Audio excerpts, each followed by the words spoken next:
When my friends and I rented a beach house in Florida, I never could have expected how things would have turned out. It was the four of us in a cramped car driving down there. The house was directly on the beach.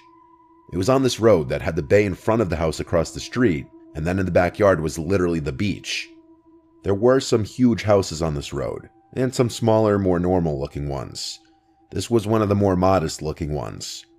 It had 4 bedrooms, so a bedroom for each of us. The houses were spaced out on this road, creating a sense of privacy, and the whole time we were unloading the car out front, not a single car passed by on this road. The interior of the house was decent. It wasn't spectacular, but it was modest, clean, and the owners were really pushing a beach theme with the wall decor. I guess it would make sense considering the location. There was even a decorative surfboard in one corner of the living room behind the TV. The living room looked out to the back deck, which then looked out to the beach. The view was amazing. The deck wasn't elevated very high off the ground. It was just 2 steps down and onto the sand. We all claimed our bedrooms. I managed to get one of the rooms with a view of the beach. First thing we did after settling in was, of course, walking outside and laying on the beach.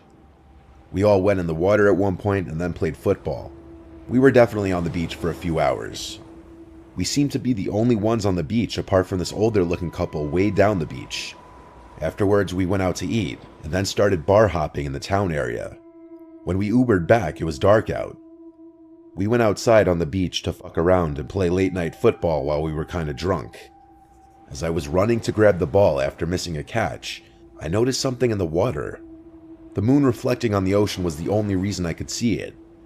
I said, "What the fuck is that?" out loud, and then realized it was a person standing in the water, about waist deep. My friends looked over and said they saw it too. It was only a little weird because of the time. It was like past midnight, but hey, if a local wants to go for a midnight swim, that's their business. We then went to sit on the deck and drink beers for a while until we got tired, and one by one, everyone started going inside to go to sleep. My friend John and I were the last ones out there.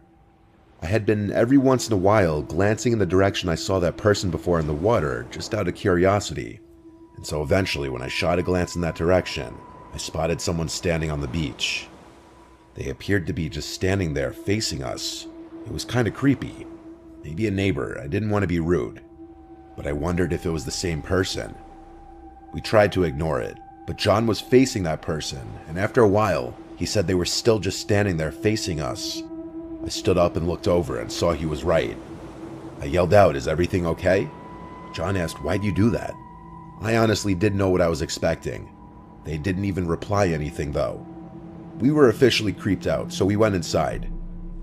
The other two, Travis and Liam, were already in their rooms, probably knocked out from drinking.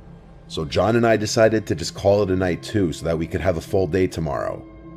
If I had to guess, it was 12:30 to 1 a.m., which was honestly on the earlier side, but we were all burnt out from the long day. I went to my room after brushing my teeth. I looked out the window wanting to take a look to the ocean before crawling into bed. This is where the creepiness factor escalated substantially, because there was now someone standing in front of the back deck, facing the house. I felt like they were facing my window. The figure of the person appeared to be male, considering the slightly larger frame. It was undoubtedly the same person from before. I called John's name. He didn't reply. So I ran to his room and banged on his door, telling him to come out.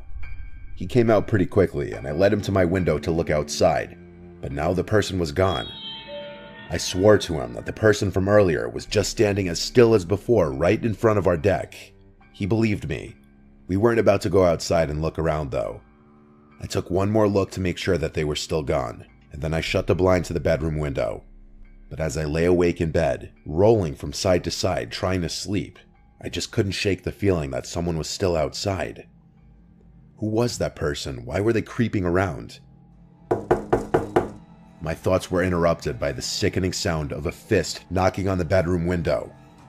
I felt like my insides just shriveled up and my heart completely dropped out of my body. I laid silent and frozen. Moments later, another light set of knocks on the glass. I didn't dare lift the blind though. I couldn't gather the courage to. I almost yelled, "Who is it?" but I stopped myself. Instead, I ran out to the living room, screaming for everyone to wake up. Everyone, one by one, came out of their rooms. No one was at the window when we checked. All four of us went out to the deck and turned on the lights to the deck. We looked out onto the beach and didn't see anyone. We also checked the front and sides of the house. No one. John and I had to explain to the other two what they missed when they fell asleep. We kept the backyard lights on that night.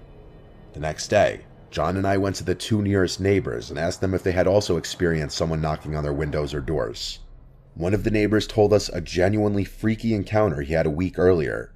Someone knocked on their door in the middle of the night, and when he asked who it was, they wouldn't answer and just kept knocking, so he didn't answer the door. I'm not sure if it was connected, but if it was, that just makes this even scarier. We spent the rest of the day on the beach, exploring nearby towns and hitting bars. Nothing happened that night. We left the next day. I still wonder what I would have seen if I had lifted the blind.